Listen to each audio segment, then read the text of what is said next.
back to the channel. Today we'll be making a wonderful breakfast called Chilaquiles. I'd like to give a shout out to one of my students, Lauren. Thank you for suggesting this. I'm going to take you step by step on how I make this wonderful breakfast called Chilaquiles. So I'm going to go over the ingredients of what you'll be needing. You'll be needing tortilla chips. I made my own, but it's highly recommended that you do make your own and don't purchase them in the shop. They have way too much salt. And so I'll be needing some tomatoes, some chile guajillo, chile de árbol seco, some garlic, some onion, and then epazote. Epazote is a very tangy herb. If you can't find it, you'll be okay without it. Then I'm going to be using, as I create the salsa and I bring it over after it's done, I'm going to be putting some oregano and then some bouillon inside the actual blender. And then we're going to take it over and we're going to cook this all together. So before you get started, you want to go ahead and get your chile guajillo and you open it up and you take all the seeds out. You want to make sure that you take the seeds and the stem out and you clean them out before you go ahead and start boiling.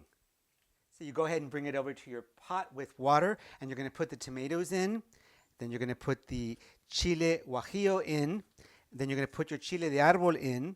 You're going to put your onion. I put a quarter onion and 3 garlic cloves, and you go ahead and allow it to boil, and you make sure that you boil. As soon as it's soft, you're ready to move forward.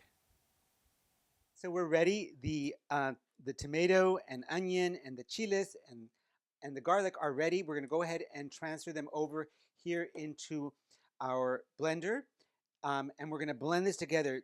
This has to be blended really, really well, and then we're going to add our herbs in, and then I'll tell you right now. I'm going to go ahead and leave all the instructions down below on how much I used of each of these, and then it can vary depending upon how much you're going to make and for how many people. And so we'll go ahead and get started on that right now. So once you have everything in the pot, I'm going to go ahead and use a bit of that same liquid here in with the tomatoes and everything else. And then you could add or take away afterwards. I'm going to add in my spices, and the spices that I'm going to add in is some oregano, a pinch of oregano, and some bouillon, and we're going to go ahead and blend this really, really well. And so let's go ahead and do that now. Let me grab this and bring it over here to the blender, and we're going to blend it really, really well.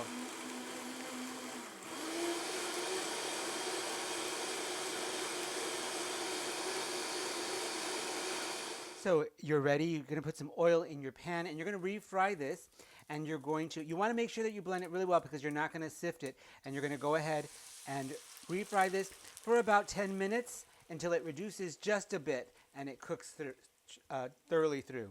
Okay, so we're ready. 5 minutes has gone by, and we're going to go ahead and get our epazote and we're going to place it inside. You can go ahead and take this out afterwards if you'd like.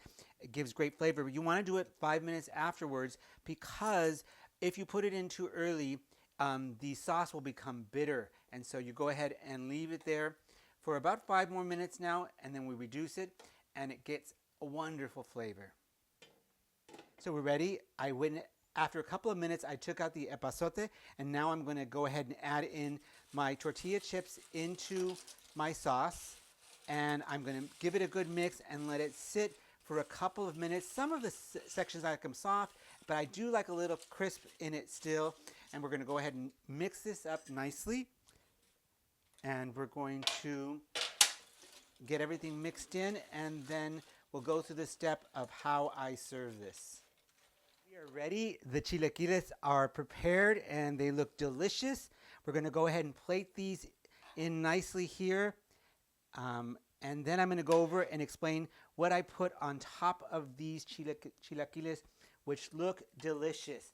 I'm going to go ahead and put in some Monterey Jack cheese, as this will melt and it will become beautifully succulent. And then I'm going to go ahead and put some onion on, some cilantro. I love cilantro. And then some queso cotija, which is a salty cheese, and it gives it a great flavor. And then we're going to top this off with something really, really special. So before we go ahead and begin the taste test, I'm going to go ahead and put some wonderful crema mexicana on top, which is lovely. And then I'm going to put a fried egg on top of my chilaquiles, and we're going to go ahead and give this a taste. This will be wonderful, I'm sure. Before I give this a taste, I'd like to invite you to please like and subscribe to the channel if you enjoy this content. So let's go ahead and give this a taste. I'm going to give a little bit of everything in this, some of the egg and the ingredients on top.